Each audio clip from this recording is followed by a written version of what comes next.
نعرہ حیدری، علماء اہل سنت۔ حضرات گرامی، جس شخصیت لئی تسی بڑی شدت نال منتظر سی، او عالم اسلام دی عظیم شخصیت سٹیج تے جلوہ افروز نے۔ میں بغیر کسی تاخیر دے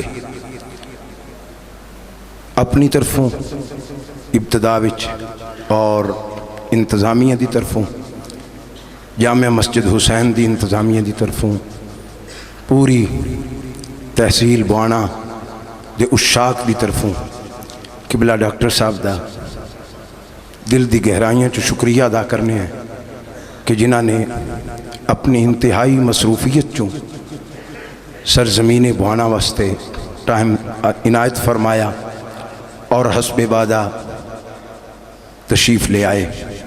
اللہ کریم آپ دے علم، عمل اور صحت عزت دے اندر مزید برکت عطا فرمائے۔ تھوڑے سامنے عالم اسلام دی عظیم علمی شخصیت، عالم با عمل، وقار اہل سنت، دستار اہل سنت، ایسے مبلغین کہ جنہاں نے نوجوانوں عشق مصطفیٰ دا درس دیتا ہے۔ خطبات بڑن، واعظین بڑن، لیکن اس ادارے دی اے ممتاز علمی حیثیت ہے کہ آن والیاں ایک فکر، ایک درد اور اتباع رسول دی ایسی دعوت دن کہ لوگاں دے دلاں وچ ایسا اثر ہوندہ ہے، ہزاراں نہیں، لکھاں نہیں، کروڑاں قلوب عشق رسول نال الحمدللہ منور و روشن ہو چکے ہیں۔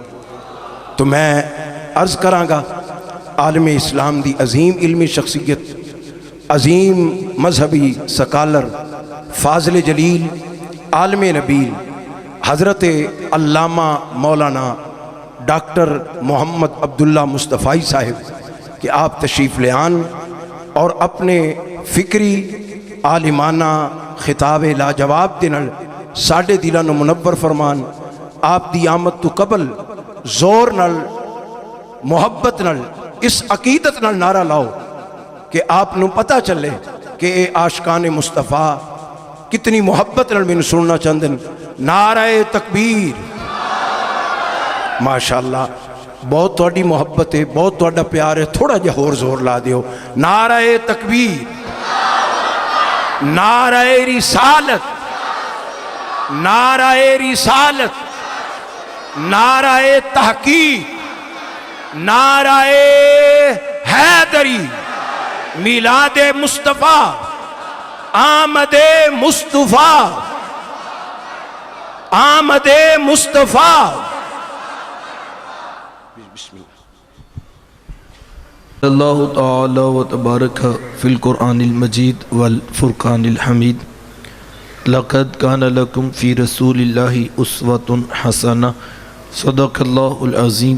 اللہم صلی علی سیدنا و مولانا محمد و بارک وسلم وصلی علیہ۔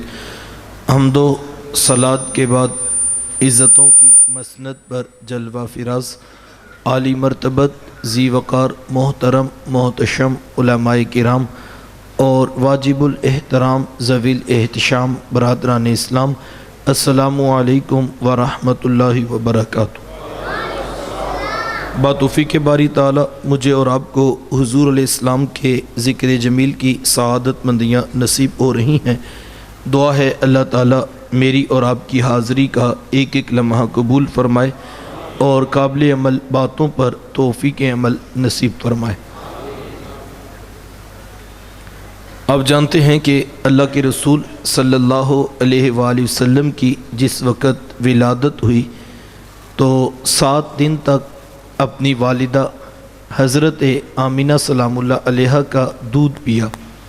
8ویں دن یہ اعزاز دشمن اسلام ابو لہب کی کنیز سویبہ کو حاصل ہوا، اس نے حضور علیہ السلام کو دودھ بھی پلایا اور دیکھ بھال بھی کی۔ یار یہ چند دن کا دودھ تھا، یہ چند دن کی دیکھ بھال تھی، لیکن میرے آقا نے سویبہ کے اس احسان کو پوری زندگی یاد رکھا۔ مکے میں تھے تو میری ماں کہہ کے پکارا کرتے، مدنی دور آیا تو یہاں مدینے سے ان کے لیے کپڑے بھی بھجوایا کرتے اور رقم کا بھی بندوبست کیا کرتے۔ یہ ہے شریعت، یہ ہے سیرت جو حضور لے کر آئے۔ میرے حضور تشریف فرما تھے، دور سے ایک بوڑھی خاتون کو اپنی طرف آتے دیکھا۔ آقا کریم علیہ السلام کی نظر پڑی تو میرے حضور اٹھ کھڑے ہوئے، میری ماں پکارتے ہوئے اور دوڑ لگاتے ہوئے ان کے قریب پہنچے، پھر کندھوں سے وہ چادر اتار کر نیچے زمین پر بچھا دی، جسے میں اور آپ کائنات کا قیمتی اثاثہ سمجھتے ہیں۔ اپنی والدہ کو اس چادر کے اوپر بٹھایا، کان لگا کر گھنٹوں ان کی باتیں سنی، اور جب وہ بوڑھی خاتون خود اٹھ کر واپس جانے لگیں تو کسی نے راوی سے پوچھ لیا، یہ آنے والی خوش قسمت خاتون کون تھیں کہ حضور علیہ السلام نے اپنے کندھوں کی چادر ان کے قدموں کے نیچے بچھا دی؟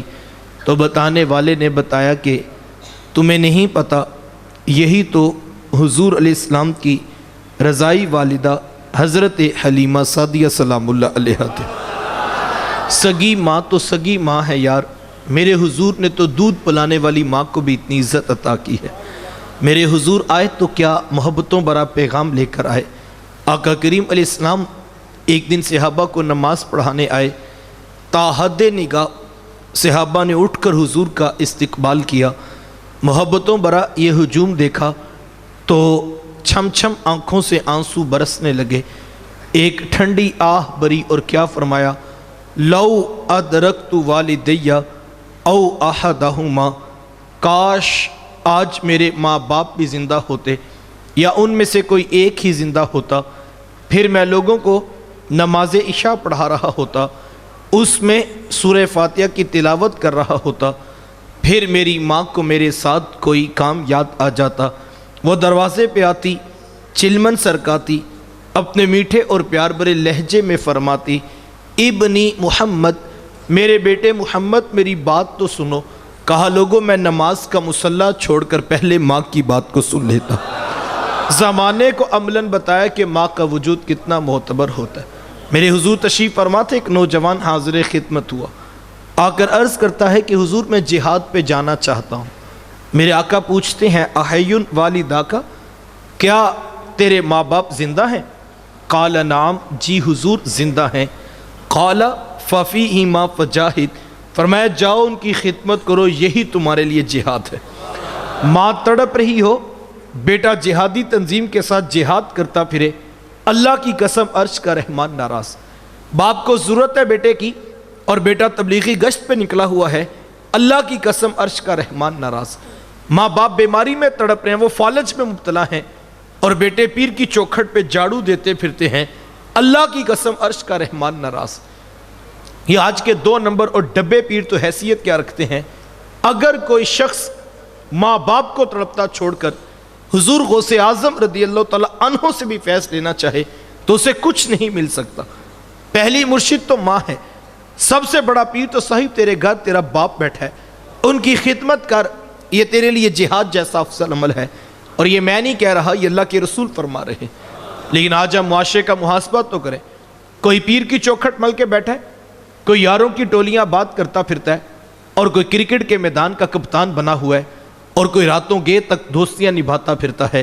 بیٹا اگر تو ماں باپ آپ کو اجازت دیتے ہیں، دیگر بھائی ان کی خدمت کے لیے موجود ہے تو یہ ایک الگ بات، ورنہ ماں باپ کو تڑپتا چھوڑ جائے اور یہ خیال کرتا پھرے کہ میرے لیڈر تنظیم یا پیر سے کچھ ملے گا، تو صاحب کسی چوکھٹ سے کچھ نہیں ملے گا جب تک ساتھ میں ماں باپ راضی نہیں ہوں گے۔ یار یہ کیسا ستم ہے، 60 سال کا بوڑھا باپ صبح کے وقت اٹھ کر جوان بیٹے کی منت کرتا ہے اور کہتا ہے بیٹا آج دکان پہ رش زیادہ ہے، گاہکوں کی بھی بھیڑ ہے اور میری طبیعت کچھ ٹھیک نہیں، تو بیٹا تم ذرا دکان پر وقت زیادہ دینا۔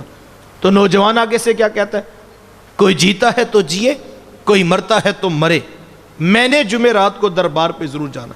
یہ دین کس نے سکھایا بھئی؟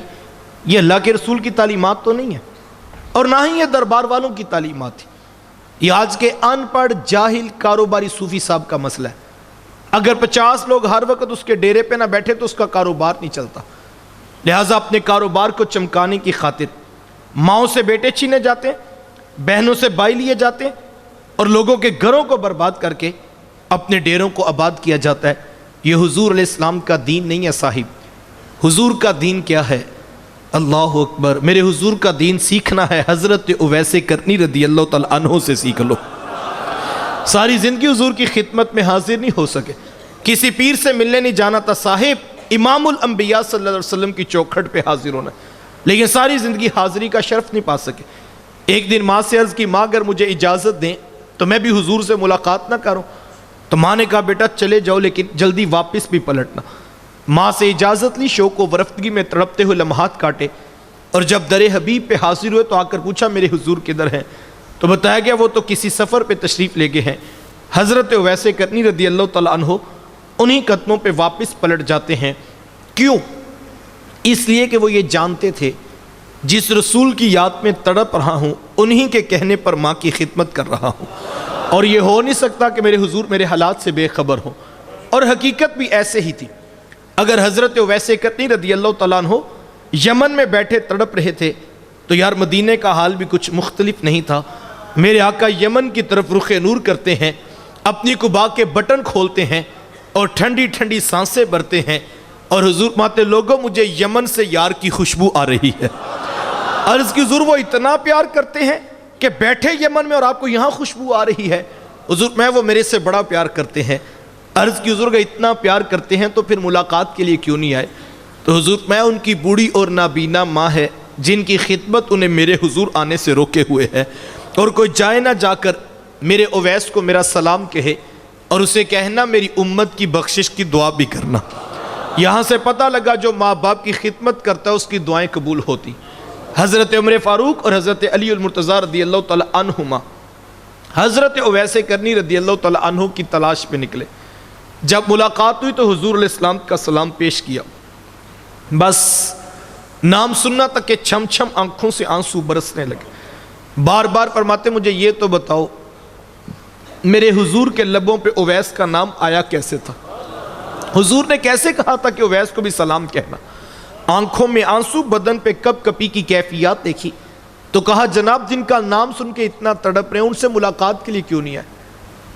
تو حضرت اویس کرنی رضی اللہ تعالیٰ عنہ نے بات کا رخ پلٹا اور کہا تم نے میرے رسول کو دیکھا ہے؟ کہا ہم نے تو صبح و شام دیکھا ہے۔ کہا اچھا پھر تم بتاؤ میرے حضور کے یہ ابرو جڑے ہوئے تھے یا کھلے ہوئے تھے؟ یہ ایک دوسرے کی طرف دیکھنے لگے۔ کہا تم نے تو دیکھا ہے، میں نے تو دیکھا ہی کوئی نہیں۔ کہا حضرت آپ ارشاد فرمائیں۔ کہا کوئی دور سے دیکھتا اسے جڑے ہوئے نظر آتے اور کوئی نیڑے آ کر دیکھتا اسے کھلے ہوئے نظر آتے۔ پتہ لگا حضرت اویس کرنی رضی اللہ تعالیٰ عنہ حضور علیہ السلام کو نیڑے بیٹھ کر بھی دیکھتے تھے اور یمن میں ماں کے قدموں میں بیٹھ کر بھی دیکھتے تھے۔ وہ جہاں بھی تھے نگاہ رسول میں تھے، وہ دل رسول میں تڑپا کرتے۔ ماں باپ کی خدمت کا وظیفہ امت کو میرے محبوب علیہ السلام نے دیا۔ تاریخ عرب اٹھائیں، حضور کی آمد سے قبل ماں منڈیوں کے اندر بیچ دی جاتی تھی، بیٹے اس کی قیمت وصول کرتے اور اس سے نفع اٹھاتے تھے۔ سوتیلی ماں کے ساتھ سگے بیٹے جو ہے وہ زنا کرتے تھے۔ ماں چیختی اور کہتی بیٹا میں تمہاری ماں لگتی ہوں، لیکن وہ کہتے نہیں تو ہمارے باپ کی وراثت سے ہمیں ملی ہے، ہم تیرے سے نفع اور فائدہ اٹھائیں گے۔ جب ماں کے ساتھ بیٹا بدکاری کر رہا تھا یہ تو کرم ہوا رب نے محمد عربی صلی اللہ علیہ وسلم کو بھیج دیا۔ اللہ اکبر۔ اور حضور نے کیا فرمایا؟ حضور میں کائنات کی قیمتی شے جنت تھی کھینچ کر کے ماں کے قدموں تلے بچھا دی۔ اللہ اکبر۔ بیٹیاں کیا ہوتی ہیں یہ زمانے کو میرے حضور علیہ السلام نے آ کر بتایا۔ حضور کی آمد سے قبل آپ تاریخ عرب اٹھائیں، جب کسی کے ہاں بیٹی پیدا ہوتی تو شرم سے اس کا منہ کالا ہو جاتا۔ عزت اور آبرو بچانے کا ایک ہی راستہ ہوتا، وہ ماں کی ممتا بری گود سے پھول جیسی بیٹی کو چھینتا، گڑا کھود کے دھکا دے کر اوپر سے مٹی انڈیل دیتا۔ اس کی چیخیں، اس کی سسکیاں، اس کی آہیں باپ کے دل پر گداز نہ پیدا کر پاتی، اور اس کی ہواؤں میں چیخیں بھی بلند نہ ہوتی، اور وہ جو ہے وہ گڑھا کھود کر دفن کر دی جاتی تھی۔ اللہ اکبر۔ جس دور میں بیٹی کو زندہ درگور کیا جا رہا تھا، جس دور میں بہنوں کو ذبح کیا جا رہا تھا، اس دور میں میرے محبوب علیہ السلام نے کلمہ حق بلند کیا اور حضور میں بیٹیوں کو زندہ درگور کرنے والوں سن لو، فاطمہ تو بدعۃ منی، میری فاطمہ تو میرے جگر کا ٹکڑا ہے۔ یہ کلمہ محبت بھی ہے، یہ کلمہ جہاد بھی ہے۔ آج میں اور آپ اپنی بیٹی یا بہن کے لیے کوئی پیار بری بات کہیں تو یہ بہت بڑی بات نہیں ہے، اس لیے کہ آج اس دور میں معاشرے میں بیٹی کی عزت ہے، بہن کا وقار ہے۔ یوں ہی تو نہیں بوڑھا باپ جھکی ہوئی کمر پہ بوریاں لات لات کے مزدوری کر رہا ہے کہ میں نے اپنی بیٹی کے ہاتھ پیلے کرنے۔ جوان سال بھائی فیکٹری میں اوور ٹائم لگا رہا ہے کہ میں نے بہن کو عزت سے جہیز دے کر رخصت کرنا ہے۔ یار یہ باپ تو ذبح کرتا تھا، یہ بھائی تو دھکا دے کر اوپر مٹی انڈیل دیتا تھا، اس کے سینے میں اتنا کوٹ کوٹ کر پیار کس نے بھر دیا؟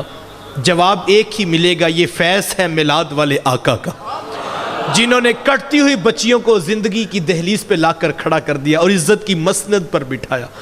میرے حضور ایک دن گھر تشریف لائے تو ام المومنین سیدہ عائشہ صدیقہ رضی اللہ تعالی عنہا عرض کرتی ہیں حضور آج بڑا عجیب ماجرا ہوا۔ حضور میں عائشہ آج کیا ہوا؟ عرض کی حضور ایک حبشیہ نیاد عورت آئی اور اس نے آ کر دروازے پر صدا لگائی۔ میں نے گھر میں تلاش کیا کہ اس کو کوئی چیز صدقہ کرتی ہوں، تو تلاش بسیار کے بعد مجھے صرف ایک کھجور ملی تو میں نے وہی اس کو صدقہ کر دیا۔ حضور اس نے اس کھجور کے 2 ٹکڑے کیے، ایک دائیں جانب والی بیٹی کے منہ میں ڈال دیا اور ایک بائیں جانب والی بیٹی کو کھلا دیا۔ حضور وہ خود بھی بھوکی تھی، اس کا پیٹ کمر سے لگا ہوا تھا، لیکن ماں نے خود کچھ نہیں کھایا اور سب کچھ اپنی بیٹیوں کو کھلا دیا۔ یہ کہتے کہتے ام المومنین آپ دیدہ ہو گئیں، آنکھوں سے آنسو جاری ہو گئے۔ حضور میں سنو عائشہ، اگر کل قیامت کے دن ان بیٹیوں کی ماں کو جہنم میں جانے کا حکم ہو گیا تو یہ بیٹیاں درمیان میں آڑ بن کے کھڑی ہو جائیں گی کہ مالک ہم تو اپنی ماں کو جہنم میں نہیں جانے دیں گی، اللہ ان بیٹیوں کی ماں کی سفارش قبول کر کے ان کی ماں کو جنت کی راحت عطا کر دے گا۔ کہاں بیٹیاں باعث شرم سمجھی جاتی تھیں اور کہاں دخول جنت کا سبب قرار پائی ہیں۔ آقا کریم علیہ السلام کی آپ جانتے ہیں بہن کوئی نہیں، بھائی کوئی نہیں، میرے حضور در یتیم ہیں، لیکن جب رضاعت کا شرف عطا کرتے ہوئے میرے حضور حضرت حلیمہ سعدیہ سلام اللہ علیہا کے ہاں تشریف لے گئے تو ان کی ایک بیٹی تھی جن کا نام شیمہ یا شیمہ بتایا جاتا ہے۔ وہ رشتے میں حضور علیہ السلام کی رضائی بہن لگتی تھی۔ قبیلہ بنو سعد کے رواج کے مطابق شام کو جب مائیں کھانا پکانے لگتی تو بہنیں اپنے بھائی گود میں اٹھا کر باہر کھلے میدان میں لے آتی۔ ہر بہن کی گود میں اس کا بھائی ہوتا اور وہ اپنے بھائی کے حسن کے قصیدے پڑھ رہی ہوتی۔ اگر کسی کے بھائی کا رنگ کالا ہوتا تو وہ کہتی رنگ کالا ہے تو کیا ہوا، میرے بھائی کے نقوش دیکھو کتنے خوبصورت ہیں، اس کی اٹھی ہوئی ناک، اس کی جھیل جیسی خوبصورت آنکھیں تو دیکھو کتنی پیاری لگتی ہیں، تو وہ نقوش کو معیار حسن قرار دیتی۔ اور اگر کسی کے بھائی کا رنگ گورا چٹا ہوتا تو وہ کہتی رنگ نہیں تو کچھ نہیں، حسن تو ہوتے ہی سارا رنگت میں ہے، میرے بھائی کا رنگ دیکھو کتنا گورا چٹا ہے۔ تو یہ بحث مباحثہ چل رہا ہوتا اور کوئی بہن ہار ماننے کو تیار نہ ہوتی۔ اتنے میں ایک سمت سے حضرت شیمہ اپنا ویر محمد اٹھا کے لے آتی اور کہتی ذرا میرے ویر کا مقابلہ بھی تو کرو نا۔ تو وہ کہتی نہیں نہیں شیمہ تیرے ویر کا مقابلہ تو نہیں، نہ تیرا تو ساروں کا ہی سردار لگتا ہے۔ کتب میں آتا حضرت شیمہ کا سر فخر سے بلند ہو جاتا، اور یار ہوتا بھی کیوں نہ، جس بہن کی گود میں 2 جہاں کا سردار بھائی بیٹھا ہوگا، پھر اس کا ناز تو بنتا ہے، پھر اس کا فخر تو بنتا۔ تو وہ حضور کو سینے سے چمٹا لیتی اور دعا دیتی ربنا اب کلانا محمدہ، انشاءاللہ میرے ویر محمد کو نظر نہ لگے۔ آج میں دیکھ رہی ہوں بچوں کا سردار ہے، کل اپنی آنکھوں سے دیکھوں جوانوں کا بھی سردار بنے۔ زندگی کے لیل و نہار گزرتے گئے، حضرت شیمہ کی شادی ہوگی۔ مدنی دور کی کہانی ہے، اتفاق سے جس قبیلے میں حضرت شیمہ کی شادی ہوئی، حضور علیہ السلام کے صحابہ کی لڑائی اور جنگ اسی قبیلے کے ساتھ ہوئی۔ ان کے کچھ بندے قتل کر دیے، کچھ کو قیدی بنا کر صحابہ مسجد نبوی میں لے آئے۔ عرب کے رواج کے مطابق قیدیوں کو چھڑانے کے لیے قوم کے سردار فدیہ اور فنڈ اکٹھا کرنے کے لیے نکلے، ہر دروازے پہ دستک دیتے اور فنڈ مانگتے۔ چلتے چلتے حضرت شیمہ کے دروازے پر بھی پہنچ گئے، دستک دی تو پوچھا کون؟ کہا قبیلے کے سردار ہیں، فنڈ اکٹھا کر رہے ہیں، تم بھی اپنا حصہ ڈالو۔ پوچھا یہ فنڈ کس لیے اکٹھا ہو رہا ہے، یہ رقم کیوں جمع کی جا رہی؟ تو کہا کہ مدینے میں ایک شخص ہے، ادعائے نبوت رکھتا ہے، اس نے ہمارے لوگ پکڑے ہیں، ہم نے اپنے قیدی چھڑانے۔ تو پوچھا اس کا نام کیا ہے؟ کسی کی زبان سے بے ساختہ نکلا محمد صلی اللہ علیہ وسلم۔ ایک عرصے کے بعد حضور علیہ السلام کا نام سنا تو آنکھوں میں آنسو آ گئے۔ کہا اس نے تمہارے بندے پکڑے؟ کہا ہاں اس نے ہمارے لوگ پکڑے۔ کہا پھر فنڈ اکٹھا کرنا چھوڑو، صرف مجھے ساتھ لے چلو۔ کہا تم کیا کرو گے؟ کہا تمہارے قیدی چھڑا کے لاؤں گے۔ کہا تم اسے جانتی ہو؟ کہا ہاں تمہیں نہیں پتا، وہ میرے بچپن کا ویر اور بھائی لگتا ہے، میں تمہارے قیدی چھڑا کے دکھاؤں۔ حضرت شیمہ قبیلے کے سرداروں کو ساتھ لیا اور حضور علیہ السلام کے خیمہ نوری کی طرف سفر شروع کیا۔ یہ وہ وقت تھا جب ادب کی آیات نازل ہو چکی تھی۔ خبردار میرے رسول کی آواز سے آواز بھی اونچی نہ کرنا، ورنہ زندگی کی ساری کمائی غارت کر کے رکھ دوں۔ صحابہ ننگی تلواروں سے در حبیب پہ پہرا دے رہے تھے۔ حضرت شیمہ اس خیال سے کہ میں اپنے بھائی کو ملنے جا رہی ہوں، جب آگے بڑھنا چاہا تو پہرے داروں نے تلواریں سونپ دی۔ رک جا دیہاتی عورت، جانتی نہیں آگے کوچہ رسول ہے، آگے تو بغیر اجازت کے جبریل نہیں جا سکتے، تو کون ہے؟ روایت میں آتا ہے جب راستہ روکا گیا تلواریں سونپ دی گئیں تو حضرت شیمہ نے یوں ہاتھ سے تلوار کو جھٹک کے کہا خلو سبیلی وعلموا انا اخت نبیکم، کہا میری راہیں چھوڑ دو، جانتے نہیں میں تمہارے نبی کی باجی اور بہن لگتی ہوں۔ یہ آواز کانوں میں پڑی تو صحابہ کی آنکھوں پر پلکوں کی چلمنے آ گئیں، نگاہیں نیچی کر لی، تلواریں پیچھے ہٹا لی۔ حضرت شیمہ پورے پروٹوکول سے حضور علیہ السلام کے خیمہ نوری میں داخل ہوئیں۔ میرے حضور جب دور سے بہن کو آتے دیکھا، حضور اٹھ کر استقبال کیا، مرحبا خوش آمدید پیش کرتے ہوئے فرمایا میری بہن آج کدھر کو آنا ہوا؟ عرض کی حضور آپ کے بندوں نے ہمارے کچھ لوگ پکڑ لیے ہیں، میں ان قیدیوں کو چھڑانے کے لیے آئی ہوں۔ سنو بھائیو، اللہ کے رسول نے کیا ارشاد فرمایا؟ حضور فرمایا میری بہن تو نے آنے کی زحمت کیوں گوارا کی؟ تو گھر بیٹھے بھی پیغام بھیج دیتی، میں محمد تیرے کہنے پہ ہی ساروں کو چھوڑ دیتا۔ زمانے کو عملاً بتایا کہ بہن کا رشتہ کتنا معتبر ہوتا ہے۔ پھر چند جوڑے، کچھ گھوڑے، بہت سارا ساز و سامان جمع کیا اور میرے حضور خود اپنی بہن کو رخصت کرنے کے لیے دروازے تک تشریف لائے۔ صحابہ نگاہیں نیچی کی حضور علیہ السلام کے ادب میں کھڑے تھے۔ حضور میں صحابہ میں جب بھی قیدی چھوڑا کرتا ہوں پہلے تم سے مشاورت کیا کرتا ہوں، آج پہلا موقع ہے، میں قیدی بھی چھوڑ رہا ہوں اور میں نے مشورہ بھی نہیں کیا ہے۔ عرض کی اے بندہ نواز، آپ مالک کل کائنات ہیں، آپ جو چاہیں کریں، ہم کون ہوتے ہیں بھلا درمیان میں مشورہ دینے والے؟ لیکن حضور جی اتنا تو بتائیے آج کون سی خاص بات تھی کہ آپ نے مشورہ کرنا بھی ضروری نہیں سمجھا؟ حضور فرمائے صحابہ آج میرے دروازے پر میری بہن آ گئی تھی، اور جب بہنیں دروازے پہ آ جائیں اللہ کا رسول انہیں خالی نہیں موڑا کرتا۔ زمانے کو عملاً بتایا کہ بہن کا رشتہ کتنا معتبر ہوتا ہے۔ بھائی کیا ہوتے ہیں یہ زمانے کو میرے حضور علیہ السلام نے آ کر بتلایا۔ آقا کریم علیہ السلام تشریف فرماتے ایک نوجوان حاضر خدمت ہوا، آ کر عرض کرتا ہے کہ حضور میں کماتا ہوں اور میرا بھائی کماتا نہیں، رہتے اکٹھے ہیں، اخراجات سانجھے ہیں، تو میرے حصے کی کمائی بھی اس کی طرف چلی جاتی۔ اس طرح ایک کمانے والے بھائی نے نہ کمانے والے کی شکایت اللہ کے رسول کی بارگاہ میں پیش کی۔ آج گھر گھر کا یہی دکھڑا ہے، جو زیادہ کماتا ہے وہ دوسروں کو خاطر میں نہیں لاتا۔ بڑا بھائی چھوٹوں کے لیے بے پناہ محبت کے جذبات رکھتا ہو، لیکن اس کی آمدن تھوڑی ہو تو چھوٹے تانا دیتے ہیں کہ تو نے باپ کے بعد کون سی جاگیر ہے جو ہمارے لیے بچا کے رکھی۔ آج کہا جاتا ہے تو کہتے تیری عزت کوئی نہیں کرتا، بھئی تیری عزت کس بات پہ کرے۔ آج کہا جاتا ہے تیرے بچوں کی فیسیں تو ہم بھرتے ہیں، گھر کے اخراجات تو ہم چلا رہے، تیری عزت کس بات پہ کرے۔ آج جس بھائی کے پاس دولت زیادہ نہ ہو، سگے بھائی اس کی عزت کرنے کے بھی روادار نہیں رہے، بلکہ اب تو معاشرے کی حالت یہ ہے اگر کوئی بھائی غریب ہو اس کا بھائیوں کی لسٹ میں تعارف بھی نہیں کروایا جاتا کہ کیا بتائیں یہ مزدور بھی ہمارا بھائی، ہم تو نہیں بتاتے۔ اس سے ہمارے سٹیٹس میں فرق پڑتا ہے۔ ہاں کوئی ایم پی ہو، کوئی ایم این اے ہو، کوئی چیئرمین ہو، وہ تیسرے خاندان کا بھی ہوتا ہم کھینچ کے اپنے کھاتے میں ڈال لیتے ہیں تاکہ پتہ لگے ہم تو شروع سے امراء کے خاندان سے تعلق رکھتے ہیں۔ لیکن میرے حضور علیہ السلام نے کتنی بڑی بات ارشاد فرمائی۔ عرض کی حضور میں کماتا ہوں، بھائی کماتا نہیں ہے، رہتے اکٹھے اخراجات سانجے ہیں تو میرے حصے کی کمائی بھی اس کی طرف چلی جاتی ہے۔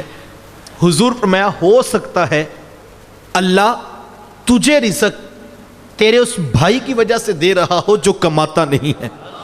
کتنی بڑی بات ہے یار، اس ایک بات کو آج کے اس میلاد میں میں اور آپ اپنے دل کی تختی پہ لکھ لیں۔ یار یہ کتنا بڑا کرم ہے کہ اللہ نے تیرا ہاتھ دینے والا بنا دیا، لینے والا نہیں بنایا۔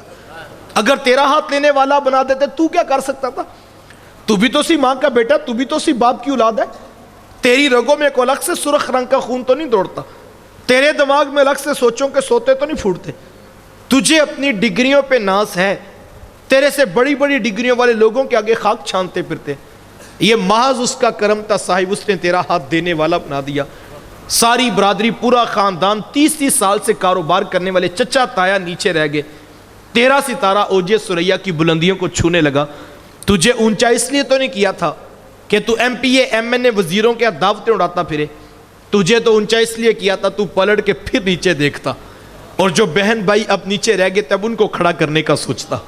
وہ کسی دانشور نے کسی کروڑ پتی کا انٹرویو لیا نا، تو پوچھا جناب آپ کروڑ پتی کیسے بنے؟ آج ہر شخص چاہتا ہے میں بھی راتوں رات امیر ہو جاؤں، میں بھی کروڑ پتی بن جاؤں۔ تو پوچھا جناب آپ کروڑ پتی کیسے بنے؟ تو اس نے مسکرا کے کہا میں نے اپنے نیچے والوں کو لاکھ پتی بنا دیا، قدرت نے مجھے کروڑ پتی بنا دیا۔ جو نیچے والوں کے بارے میں سوچتا ہے اللہ اس کو رزق کی فراوانی عطا کرتا ہے۔ صاحبو یہ وہ محبتوں کا درس، ایک ایک رشتے کو تقدس میرے حضور علیہ السلام نے دیا۔ بہنوں کو عزت کی مسنت، بیکار کی مسنت میرے محبوب علیہ السلام نے عطا کی۔ جب بیٹی ذبح کی جا رہی تھی، بہن زندہ درگور کی جا رہی تھی، اور ماں کو منڈیوں کے اندر بیچ دیا جاتا تھا، اس دور میں بیوی کی کیا حیثیت ہوگی؟ جبکہ آج کے تہذیب یافتہ دور کے اندر بھی کچھ لوگ بیوی کو پاؤں کا جوتا خیال کرتے ہیں۔ یہ زمانہ جاہلیت کی بات ہے، یہ اسلام کی تعلیمات نہیں ہے۔ آپ تاریخ عرب اٹھائیں، جو حال بیوی کا کیا جاتا ہے وہ کسی سے بھی مخفی نہیں۔ لیکن آقا کریم علیہ السلام کی سیرت بھی پھر آپ اٹھائیں، میرے محبوب علیہ السلام نے جس وقت وصال فرمایا، حضور کی 9 ازواج تھیں، 9 بیویوں میں سے کسی ایک بیوی کو بھی میرے حضور پہ کوئی شکوہ یا شکایت نہیں تھی۔ اتنی خوبصورت زندگی میرے حضور علیہ السلام نے گزاری۔ کسی کو حضور حمیرہ کہہ کے پکارتے ہیں، کسی کے لیے حضور بکری کا بچہ ذبح کرتے ہیں اور گوشت کے مختلف ٹکڑے ان کی سہیلیوں کے ہاں بیچتے ہیں۔ حضور کثرت سے حضرت خدیجہ الکبریٰ رضی اللہ تعالیٰ عنہ کا ذکر کیا کرتے۔ سیدہ عائشہ صدیقہ رضی اللہ تعالیٰ عنہ فرماتی ہیں کہ میرا جو ان سے رشتہ تھا ایک دن مجھ سے رہا نہ گیا تو میری زبان سے بے ساختہ نکل گیا کہ حضور اللہ نے آپ کو بہتر ازواج عطا کر دی ہیں اور آپ ابھی تک اس بوڑھی عورت کا ذکر نہیں چھوڑتے۔ پھر حضور کے چہرے پہ جلال آ گیا۔ حضور میں اے عائشہ مجھے خدیجہ کے بارے تکلیف نہ دو، جب پورے مکے نے میرا انکار کیا تھا ایک خدیجہ تھی جس نے میرا اقرار کیا تھا۔ کہا میں اسے کیسے بھول سکتا ہوں جب زمانہ میری مخالفت کرتا تھا، لیکن ایک خدیجہ تھی جو میرے سے پیار کا دعویٰ کرتی تھی اور میری دل کی ڈھارس خدیجہ بنایا کرتی تھی۔ فرماتی پھر میں نے ہمیشہ محبتوں کا ذکر کیا، اور یہی حضرت خدیجہ الکبریٰ رضی اللہ تعالیٰ عنہ ہیں۔ جب ان کا وقت آخر قریب آیا تو سیدہ فاطمہ الزہرا رضی اللہ تعالیٰ عنہ کو بھیجا اور کہا بیٹا جاؤ جا کے حضور سے چادر رحمت مانگ لاؤ۔ سیدہ حاضر خدمت ہوئی اور آ کر عرض کی کہ میری والدہ چادر مانگ رہی ہیں۔ حضور علیہ السلام نے فرمایا کہ بیٹا اپنی ماں سے پوچھو یہ چادر کیا کرنی ہے۔ حضور نے چادر بھی اتار کر پیش کر دی اور ساتھ چلتے حضور خود تشریف لے کر آگے۔ حضور میں خدیجہ تو نے چادر کیا کرنی ہے؟ عرض کی حضور حالت آپ کے سامنے ہے، مجھے جو بخار ہے لگتا ہے جان لیوا ثابت ہوگا، میری آرزو یہ ہے کہ مجھے کفن آپ کی چادر رحمت میں عطا کیا جائے۔ یہ حضور کی سیرت کا کتنا بڑا حوالہ ہے کہ بیوی آرزو کر رہی ہیں اگر مجھے حضور کے کفن میں چادر میں کفن مل گیا تو یہ میرے لیے بخشش کی ضمانت ہوگی۔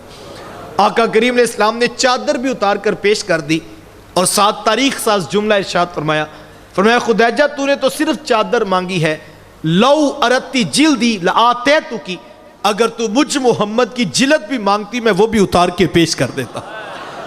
زمانے کو رشتوں کا تقدس میرے حضور علیہ السلام نے دیا۔ آج جن آقا کے میلاد پر میں اور آپ جمع ہیں، ایک لمحے کے لیے ماں، بیٹی، بہن، بیوی، بھائی، باپ، یہ 6 رشتے گھر کے رشتے ہیں صاحب۔ آج ان کا محبت کا رنگ کہاں پہ نظر آتا ہے؟ میں بھی محاسبہ کروں، آپ بھی سوچیں ہم کس جگہ پہ کھڑے ہیں۔ آج نفرتوں کی دیواریں اتنی اونچی کر دی گئی کہ ہم نے پوری خاندان کو توڑ کے رکھ دیا، برادریاں توڑ دی، رشتہ داری توڑ دی، اور ہم جو ایک بھیانک منظر جہنم کا ہمارے گھروں میں نظر آتا ہے، اور ہم سمجھتے ہیں ہم ساروں کو دبا لیں گے اور ہم خوش ہو کے رہ لیں گے، کبھی سکون نہیں ملے گا۔ میں آپ کو دعوے سے کہتا ہوں، یہ شیشے کا گلاس پڑا، چھوٹا بچہ بھی پاؤں کی ٹھوکر مارے تو وہ توڑ کر دکھا سکتا ہے۔ توڑنا کوئی کمال کی بات نہیں، جوڑنا اصل کام ہے۔ اور آپ اس شخص پر نشان لگائیں جو خاندان کو توڑتا ہے، برادری کو توڑتا ہے، رشتوں کو توڑتا ہے، بھائیوں کو لڑاتا ہے، جو بہنوں کو نفرت کی پٹیاں پڑھاتا ہے، آپ اس شخص پہ نشان لگائیں۔ ہم نے تو توڑنے والوں کی حویلیاں بھی ویران دیکھی، توڑنے والوں کے گھر کبھی آباد نہیں ہوتے، اور آپ اس شخص پر نشان لگائیں جو جوڑنے کی بات کرتا ہے، جو صلح کر لینے کا حوصلہ پیدا کرتا ہے، جو معاف کر دینے کی عادت رکھتا ہے۔ یار گھر اور حویلی شے کیا ہے، ہم نے تو جوڑنے والوں کی قبروں پہ بھی محبت کا میلہ دیکھا ہے۔ توڑنے والوں کی حویلیاں بھی ویران ہیں اور جوڑنے والوں کی قبریں بھی آباد ہیں۔ اگر تمہیں یقین نہ آئے تو کبھی ہمارے پاس شہر لاہور میں آنا، لاہور کے وسط میں ایک قبر اور مزار موجود ہے جہاں باہر دری حروف میں لکھا ہوا ہے، گنج بخشے فیض عالم مظہر نور خدا، ناکساراں پیر کامل کاملارا رہنما۔ صاحب وہ کس کی قبر ہے؟ کسی ایم پی اے کی، کسی ایم این اے کی، کسی وزیر کی، کسی مشیر کی؟ کس کی قبر ہے؟ ایک درویش جو افغانستان سے چلے، نہ خاندان، نہ قبیلہ، نہ دوست، نہ رشتہ، نہ ساتھی، نہ ناتا، صرف رب رسول کے نام پر جوڑنا شروع کیا۔ ہزاروں سال گزر گئے، آج بھی وہاں محبتوں کے چراغ جل رہے ہیں۔ توڑنے والوں کی حویلیاں بھی ویران ہیں صاحب، اور جوڑنے والوں کی قبروں پہ بھی محبت کے چراغ جل رہے ہیں۔ جوڑنے کی کوشش کرو، یہ میلاد والے آقا کا بڑا پیغام ہے، ہم نے اس کی طرف سفر کرنا ہے۔ ہم نے کمکمے بھی لگائے، ہم نے روشنیاں بھی کی، ہم نے چراغا بھی کیا، ہم نے مٹھائیاں بھی کھلائیں، ہم نے دیگیں بھی بانٹی، ہم نے جھنڈیاں بھی لگا لی، ہم نے جھنڈے بھی گاڑ دیے۔ یہ سب محبت کے انداز ہے، میں اس کی نفی نہیں کرتا۔ یہ اللہ قبول کرے، یہ برکت کے اعمال ہیں، میں اس کی نفی نہیں کرتا۔ وہ تو نادان ہے جو اس عنوان پر بھی الجھ پڑا اور اس نے امت پر فتویٰ دے مارا۔ کوئی کہتا ہے بدعت ہے، کوئی کہتا ہے گمراہی ہے، اور کوئی کہتا ہے کفر ہے، اور نہ جانے کیا کیا فتوے ہیں۔ میں اس جھگڑے میں نہیں آپ کو ڈالتا، لیکن میں اتنی بات ضرور کہتا ہوں کہ یار اس عنوان پر اختلاف نہیں ہونا چاہیے تھا، اس عنوان پر اختلاف نہیں ہو سکتا اور نہ ہی ہونا چاہیے تھا۔ سادہ سی بات ہے صاحب کہ ابھی ہم یہ آئے تو ہمارے نوجوانوں نے یہ پھولوں کی پتیاں، ابھی یہ ہم آئے تو ہمارے نوجوانوں نے پھولوں کی پتیوں سے اور ہار کے ساتھ ہمارا استقبال کیا، تو کسی نے ان کو منع نہیں کیا۔ کیوں؟ علماء بھی تشریف فرما تھے، خواص بھی تھے اور عوام بھی تھے، کسی ایک شخص نے بھی ان کو منع نہیں کیا۔ کیوں؟ اس لیے کہ سارے جانتے ہیں کہ جب کوئی شخص آتا ہے لوگ آنے والے کا استقبال کیا کرتے ہیں۔ یہ بیرون ملک سے لوگ آتے ہیں تو لوگ پھولوں کے ہار لے کر ایئرپورٹ پر نہیں پہنچ جاتے۔ کوئی کہتا ہے بیٹا دبئی سے آ رہا ہے، کوئی کہہ رہا ہے حرم سے آ رہا ہے، کوئی کہہ رہا ہے مکے سے آ رہا ہے، کوئی کہہ رہا ہے مدینے سے عمرہ کر کے واپس پلٹا ہے۔ ہندوازم اٹھا لیں، دنیا کا کوئی کونا اٹھا لیں، انسانوں کی بستی کا اصول یہ ہے کہ جب کوئی شخص آتا ہے لوگ آنے والے کا استقبال کرتے ہیں۔ یار کیا خیال ہے، کوئی آئے تو استقبال کرنا چاہیے، آمینہ کے لال آئیں تو استقبال نہیں کرنا چاہیے؟ یہ تو جھگڑا بنتا ہی نہیں تھا، یہ تو اختلاف تھا ہی نہیں صاحب، یہ تو ستم ہے، یہ نادانی ہے، یہ غفلت ہے صاحب۔ جھگڑا اس بات پر نہیں بنتا تھا کہ استقبال کرنا چاہیے کہ نہیں۔ اور دوسری بات بھی آپ بھی نہ الجھا کرو زیادہ، یہ یاد رکھنا استقبال ہمیشہ محبت سے ہوتا ہے، ڈنڈے سے نہیں ہوتا ہے۔ یہ تو محبت کا تعلق ہے، آپ نہ بھی پھینکتے پھول تو مجھے کوئی اعتراض نہیں تھا، لیکن یہ محبت دل کے اندر ہوتی ہے، اور جن کی محبت کامل ہوتی ہے ان کو 4 ربیع النور کے چاند پہ چڑھ جایا کرتے ہیں۔ تو سوال یہ نہیں تھا کہ استقبال کرنا چاہیے کہ نہیں۔ ہاں یہ ضرور تھا اگر میں آتا اور نوجوان پھول پھینکتے، کلیاں رکھتے، ہار پہناتے، اور میں وہیں سے چلا جاتا اور یہاں پر آ کر قبلہ علامہ صاحب فرماتے کہ بھئی علامہ صاحب آئے تھے، ہم نے استقبال کر دیا، اب آپ اٹھ کے واپس چلے جائیں، تو آپ کا سوال بنتا تھا حضرت آپ نے کمکمے روشن کیے، چراغا کیا، پھول پھینکے، ہار پہنائے، ہمیں اعتراض نہیں ہے ہم آپ کا استقبال قبول کرتے ہیں، لیکن حضرت آنے والے کا آنے کا کوئی مقصد بھی تو تھا. آپ نے 7 بجے کا بٹھایا تھا، اگر 10 بجے ان کو ہی واپس بھیجنے تھا تو آنے والے کا کوئی مقصد بھی تو ہوگا نا. یار حضور آئے، ہم نے کمکمے روشن کیے، چراغاں کیا، جھنڈیاں لگائیں، ہم نے پھول پھینکے، ہم نے کلیاں بکھیریں. یہ محبت کے انداز اپنی جگہ پر، لیکن یاد رکھنا صاحب، یہ آغاز سفر ہے، یہ منزل نہیں ہے. منزل حضور کی سیرت ہے، منزل حضور کا کردار ہے، منزل میرے حضور کا پیغام ہے. ہم نے منزل کا سفر بھی کرنا ہے اور ہم نے آگے بڑھ کر منزل کو اپنے سینے سے لگانا ہے. کتنا اچھا ہو کہ کوئی نوجوان آج ہماری محفل سے جب اٹھ کر جائے تو بوڑھے باپ کے سامنے ہاتھ جوڑ کر پاؤں پکڑ کر معافی مانگ لے اور کہ ابا جی بڑی غلطیاں ہوگی، بڑی خطائیں ہوگی، آج کے بات نہ لہجہ اونچا ہوگا نہ آپ کی گستاخی ہوگی، مجھے معاف کر دیجئے.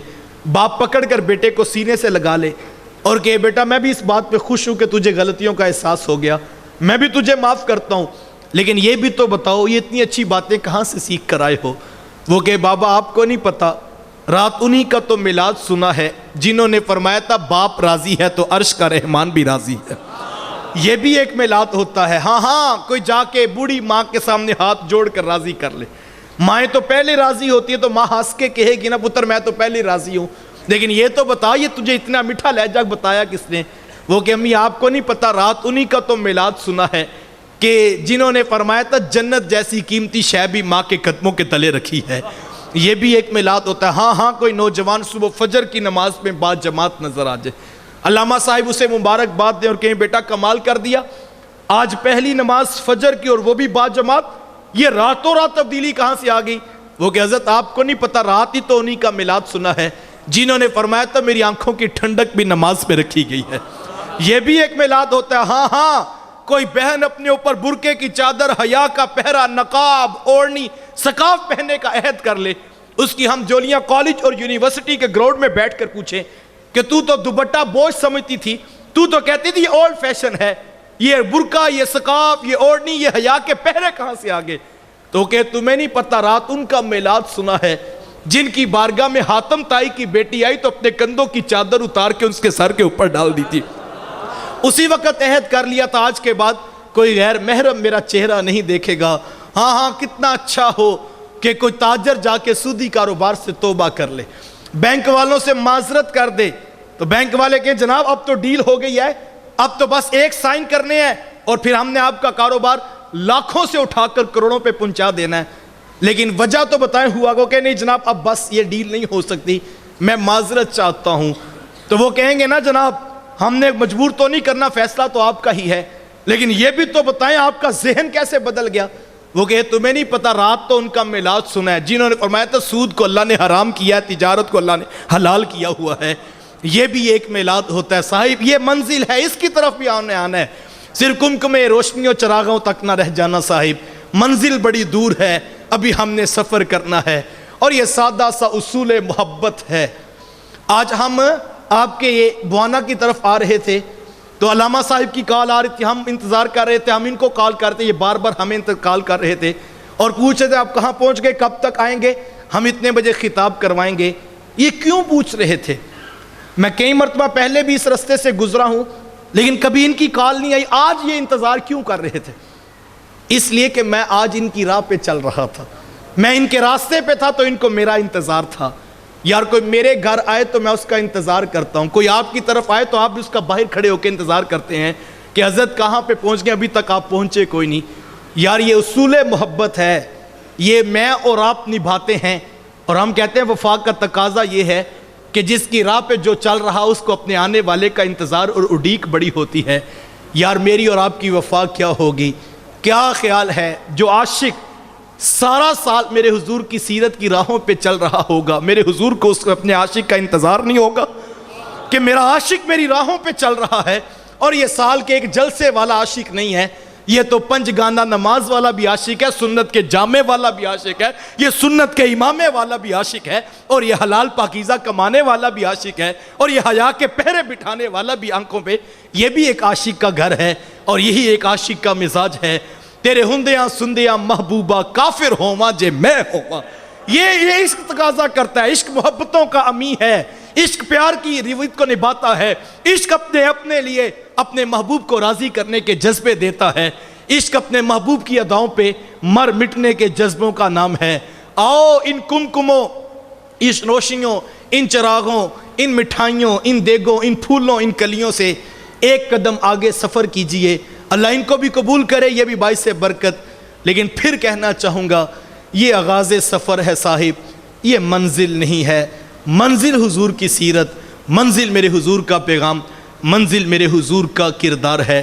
سادہ سی مثال دے کر بات مکمل کر دوں، کوئی استاذ مکرم جب وہ اپنے اسکول میں داخل ہوں تو بے طلباء ان کو پھول پیش کریں اور استقبالیہ نعرہ بھی لگا دیں اور مصافحہ کر کے ہاتھ چوم کر خوشبو کے تحفے بھی پیش کر دیں، اور جیسے استاذ المکرم کرسی پہ آ کر بیٹھیں اور کہیں بھئی وہ کل جو سبق دیا تھا وہ اب سبق بھی لے کر آ جاؤ، تو طلباء کہ حضرت ہم نے آپ کو پھول نہیں پیش کیے، حضرت ہم نے خوشبو کا تحفہ نہیں آپ کو دیا، حضور آپ کے آنے پہ جھنڈیاں اور ہم نے چراغاں نہیں کیا تھا، تو مجھے بتائیں کہ استاذ المکرم خوش ہوں گے؟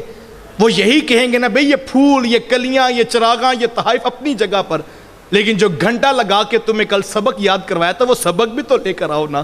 میں اور آپ سوچیں کل اگر حشر میں حضور نے ہم سے پوچھ لیا کہ تمہاری کلیاں، تمہارے پھول، تمہاری خوشبوئیں، تمہاری مٹھائیاں اور دیگیں یہ اپنی جگہ پر، جس پیغام کے لیے میں نے پتھر کھائے تھے وہ سبق بھی تو لا کر دکھاؤ، وہ دین کا کام بھی تو لا کر دکھاؤ، تو میں سوچوں میں نے کیا جواب دینا ہے، آپ سوچئے ہم نے کیا جواب دینا ہے۔ سر سے لے کر پاؤں تک، صبح سے لے کر شام تک حضور کے بن کے زندگی گزاریے، اپنا اوڑھنا بچھونا تانا بانا زندگی کا حضور کی سیرت سے، حضور کے سنت کے سانچے، حضور کے سانچے سنت کے مطابق کر لیجئے، اور اگر ہم عملاً اس پر نہیں آتے ہیں تو نتیجہ حاصل نہیں ہوگا۔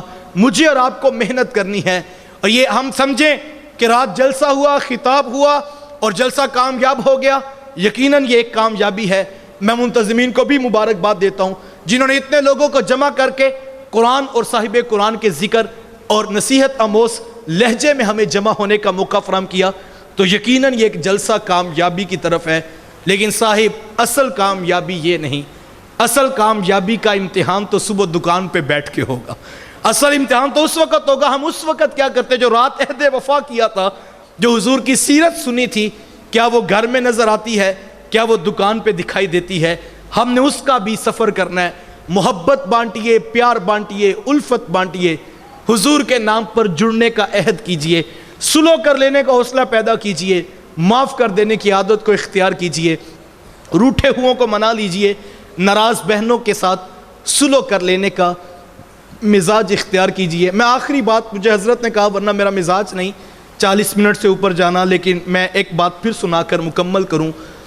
اللہ کا قرب یہ ایک مومن کی منزل ہے، اور حضور کی رضا یہ ایک مومن کا مقصود ہے، اور یقیناً یہ اعمال، یہ صالحہ اعمال جو ہیں ان کا مقصود اپنے رب اور اپنے رسول کو راضی کرنا ہے، اور اس کا ذریعہ کوئی بھی ہو سکتا ہے، اس کا راستہ کوئی بھی اختیار کیا جا سکتا ہے۔ ہر شخص کی طلب اپنی ہے اور اس کا انتخاب اور اس کا مقصود اس کو ضرور نصیب ہوتا ہے۔ طلب سچی ہو تو رب بھی مل جاتا ہے اور اس کے رسول کا قرب بھی نصیب ہوا کرتا ہے۔ ایک نوجوان تھا جس کو اسی طرح کی منزل کی تلاش تھی، در بدر کی خاک چھانتا ہوا چل رہا تھا کہ کوئی اللہ والا ملے تو مجھے رب اور اس کے رسول سے ملاقات کروا دے۔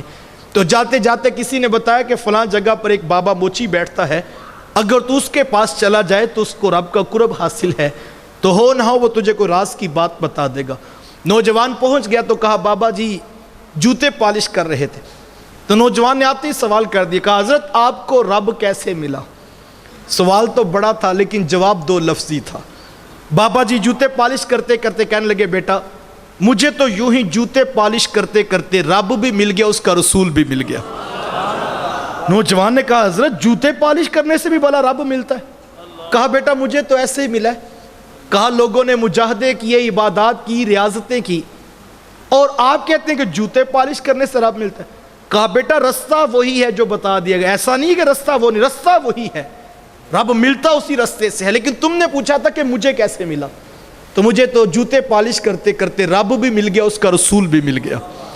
تو نوجوان نے کہا حضرت ذرا راز سے پردہ بھی تو اٹھائیے۔ تو جو بابا جی نے جواب دیا وہ بڑا خوبصورت تھا۔ وہ کہنے لگے بیٹا میں جب بھی جوتے پالش کیا کرتا میں اس کو خوب چمکا کے پالش کرتا، اس لیے کہ اس نے مجھے 2 آنے دینے ہوتے تھے. کہا نہیں 2 آنے تو اس نے دینے ہی ہوتے تھے کیونکہ یہ میرا کاروبار تھا، یہ پہلے طے ہوتا تھا. لیکن میں جوتے خوب اس لیے چمکا کے پالش کرتا تھا کہ جس کے میں یہ جوتے پالش کر رہا ہوں وہ کوئی عام شخص نہیں ہے. جس رسول کا میں کلمہ پڑھتا ہوں اسی رسول کا یہ بھی کلمہ پڑھتا ہے. میرے رب کو میری یہ ادا اتنی پسند آ گئی، اس نے اپنا قرب بھی عطا کر دیا، اپنے رسول کا قرب بھی عطا کر دیا.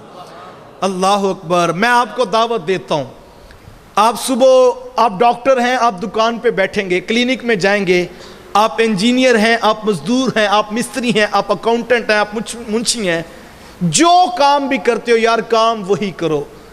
پیسے تم کماؤ گے، جو لوگ تمہارے پاس آئیں گے ان کو دھوکہ نہ دینا، ان سے جھوٹ نہ بولنا، ان سے فراڈ نہ کرنا، ان سے خیانت نہ کرنا. کیوں؟ اس لیے کہ حضور کی تعلیمات ہیں، اور جو آنے والا ہے وہ کوئی پرایا نہیں، وہ تمہارے میلاد والے رسول کا امتی ہے. اس کو دھوکہ نہ دینا. اگر کل حضور نے پوچھ لیا میرا امتی تیری دکان پہ کھڑا تھا اور تو نے اس کو بھی معاف نہیں کیا، اس کو بھی لوٹ لیا، تو پھر کتنی بڑی رسوائی ہوگی. آئیں، حضور کی ذات سے پیار یہ ہے، حضور کی امت سے پیار کریں، ان کو دھوکہ نہ دینا، خیانت نہ کرنا، جھوٹ نہ بولنا. جو کاروبار کرتے ہو، جو روزگار کماتے ہو، اس کو 100% خالص کر لو، پاکیزہ کر لو، حلال کا کر لو، طیب اور مطہر کر لو. یہ زندگی کا خوبصورت حسن ہے اور یہ حضور کی سیرت کا روشن عنوان ہے جو مجھے اور آپ کو 100 باتوں کی ایک بات، اور یہ سادہ سی بات یہ ہے، میں آپ کے بچوں سے پیار کروں تو آپ کو اچھا لگوں گا یا نہیں لگوں گا؟ آپ میرے بچوں کا منہ چومیں تو مجھے اچھے لگیں گے یا نہیں لگیں گے؟ تو یار جو حضور کے غریب امتیوں سے پیار کرے گا وہ حضور کو کتنا پیارا لگے گا. آئیے حضور کی امت سے پیار کیجئے، جھگڑے چھوڑ کر، اختلافات بھول کر اپنے رسول کی رضا کے لیے میلاد کی خوشیوں میں اور مزید رنگ بھریے، عمل سے اپنوں کو منا لیجئے، بہنوں کے سروں پہ شفقت کا ہاتھ اور بھائیوں سے وفا کیجئے، خیانت چھوڑ کر دیانتداری کی زندگی کو اپنا لیجئے. اللہ تعالیٰ مجھے آپ کو توفیقات عمل نصیب فرمائے. وآخر دعوایا ان الحمدللہ رب العالمین.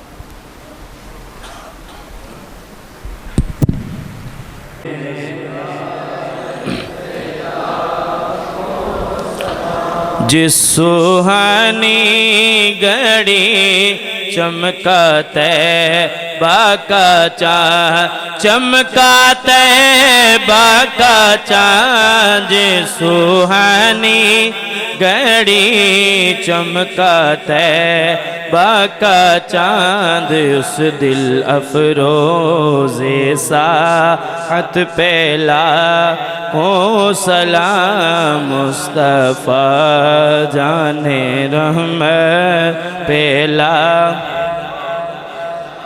شمع بز میں ہدایت پہ لاکھوں آسیوں تھام لو دامن مصطفیٰ، آسیوں تھام لو دامن مصطفیٰ، پھر پڑھو رب کی رحمت پہ لاکھوں سلام، شمع بز میں ہدایت پہ لاکھوں. یا الہی واسطہ آل رسول، یہ سلام عاجزانہ ہو قبول.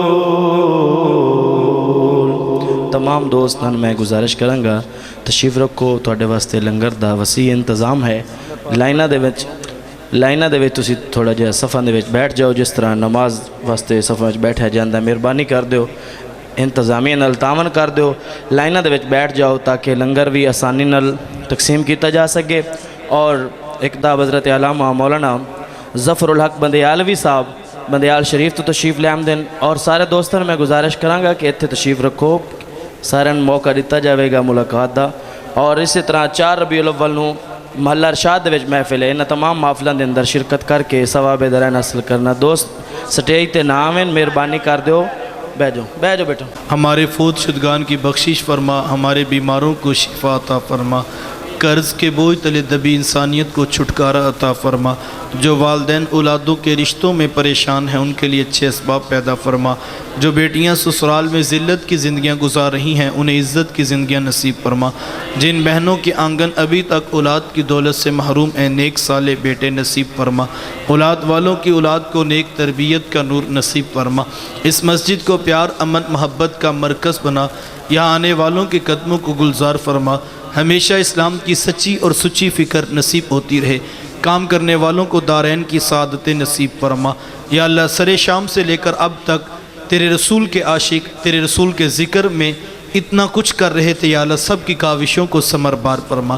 نوجوانوں نے دعوت دی، علماء کرام نے پہنچ کر حوصلہ افزائی فرمائی، اہل ثروت نے پیغام کا ابلاغ کیا، محفل کا انعقاد کیا، سب کی کاوشوں کو ثمر بار فرما۔ جو کہا جو سنا یہ صرف کانوں تک نہ رہ جائے، یہ ہماری روحوں میں اتار دے، ہمیں عمل کی راہوں کا مسافر فرما، ہمیں عملاً عشق رسول صلی اللہ علیہ وسلم کی خیرات نصیب فرما، اس کاوش کو اپنی بارگاہ میں قبول فرما، جو غلطیاں جو کوتاہیاں ہوئیں ان سے درگزر فرما کے شرف قبولیت عطا فرما، جن دوستوں نے ان راہوں میں خرچ کیا یا اللہ ان کے رزق میں برکتیں عطا فرما، ہماری نسلوں کو بھی حضور کے میلاد کی توفیقات نصیب فرما، حضور کا پیار ہمارا ورثہ ہے، یا اللہ مرتے دم ہمارے لیے سلامتی کا سبب ہو۔ رب ارحمہما کما ربیانی صغیرا، ربنا آتنا فی الدنیا حسنہ وفی الآخرۃ حسنہ وقنا عذاب النار۔ صلی اللہ تعالی علی حبیبہ محمد وآلہ واصحابہ اجمعین۔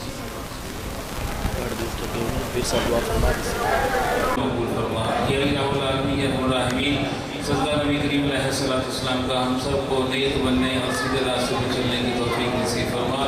یا الہ العالمین تجھ سے توبہ کرتے ہیں، تجھ سے استغفار کرتے ہیں، یا الہ العالمین ہم سب کو اتحاد و اتفاق نصیب فرما۔ یا الہ العالمین پیارے نبی کریم علیہ السلام کی سنتوں پر عمل کرنے والا بنا، پیارے نبی کریم علیہ السلام کے ذات اقدس سے محبت کرنے والا بنا۔ یا الہ العالمین جس قدر نورانی بیان سنا ہم سب کو اس پہ عمل کی توفیق نصیب فرما، بنگانہ نماز باجماعت کی توفیق نصیب فرما۔ یا الہ العالمین جس قدر کلام پاک پڑھا گیا تیری بارگاہ میں پیش کیا گیا، پیارے نبی کریم علیہ السلام کی خدمت اقدس میں تو فضل پیش کرتے ہیں قبول فرما۔ بطفیل نبی کریم علیہ السلام تمام انبیاء کرام اہل بیت اطہار ازواج مطہرات شہداء بدر شہداء کربلا صحابہ کرام تبع تابعین غوث کتب ابدال تمام تر سلاسل بزرگان دین بالخصوص بالتخصیص گیرہ نبی تصغیر حضرت سیدنا عبدالقادر جیلانی غوث پاک رحمۃ اللہ تعالیٰ علیہ، آپ کے توسل سے جملہ حاضرین محفل کے مرشدین کاملین تمام تر سلاسل کو بزرگان دین قیامت تک آنے والے مومن مومنات مسلمین مسلمات کے رواح کو یہ صالح ثواب پیش کرتے ہیں قبول فرما۔ بانیان محفل کے گھر سے رخصت ہونے والے بچے بوڑھے عورتیں تمام کی روح کا صالح ثواب پیش کرتے ہیں قبول فرما۔ میرے خصوص حافظ علیہ صاحب رحمۃ اللہ تعالیٰ علیہ کی روح کے صالح ثواب پیش کرتے ہیں قبول فرما۔ ثواب تکبیر اللہ اکبر لا الہ الا اللہ واللہ اکبر اللہ اکبر للہ الحمد۔ رب اجعلنی مقیم الصلاۃ ومن ذریتی ربنا وتقبل دعا ربنا اغفر لی ولوالدی وللمؤمنین یوم یقوم الحساب۔ اللهم انك عفو کریم تحب العفو فاعف عنا یا غفور یا غفور یا غفور۔ ربنا اغفر لی ولوالدی وللمؤمنین یوم یقوم الحساب۔ یا الہ العالمین سب کا نبی کریم علیہ السلام کے سب کے صغیرہ کبیرہ گناہ معاف فرما، بیماروں کو شفائے عاجلہ عطا فرما، تنگستوں کی تنگستی کو دور فرما، بے حالوں کی بے حالی کو دور فرما۔ یا الہ العالمین تیری بارگاہ میں دعا لیے بیٹھے ہیں، یا الہ العالمین تیری بارگاہ میں یا الہ العالمین سجا کیے بیٹھے ہیں، یا الہ العالمین ہم سب کے صغیرہ کبیرہ گناہ معاف فرما دے۔ یا الہ العالمین یا ارحم الراحمین رزق کی بندشوں کو کھول دے، کوئی بیمار ہے جس کسی نے بھی دعا کے لیے کہا، شیخ ندیم صاحب کا بچہ بیمار ہے، یا الہ العالمین کو تو صحت تندرستی کلی نصیب فرما، میری والدہ صاحبوں کو گھر والوں کو بچوں کو صحت کلی نصیب فرما۔ یا الہ العالمین یا ارحم الراحمین گھروں سے نحوست نامرادی نا اتفاقی کو دور فرما۔ یا الہ العالمین خیر و برکت کا معاملہ فرما، فضل و کرم کا معاملہ فرما، رحم و کرم کا معاملہ فرما۔ یا الہ العالمین یا ارحم الراحمین ہم سب کے صغیرہ کبیرہ گناہ معاف فرما۔ ماہ ربیع النور شریف شروع ہو چکا ہے، یا الہ العالمین ہم سب کو صبر و برداشت کی ہمت نصیب فرما۔ یا الہ العالمین یا ارحم الراحمین زیادہ سے زیادہ درود پاک پڑھنے کی توفیق نصیب فرما۔ روزانہ ہزاروں کی تعداد میں درود پاک کا ہدیہ پیش کرنے کی توفیق نصیب فرما. الصلاۃ والسلام علیک یا سیدی یا رسول اللہ وعلی آلک واصحابک یا سیدی یا حبیب اللہ. الصلاۃ والسلام علیک یا سیدی یا نور اللہ وعلی آلک واصحابک یا سیدی یا حبیب اللہ. اللہم صلی علی سیدنا و مولانا محمد وعلى آله وأصحابه سيدنا ومولانا محمد بعدد كل ذرة 100,000 ألف مرة. أغثنا یا غیاث المستغیثین اغثنا.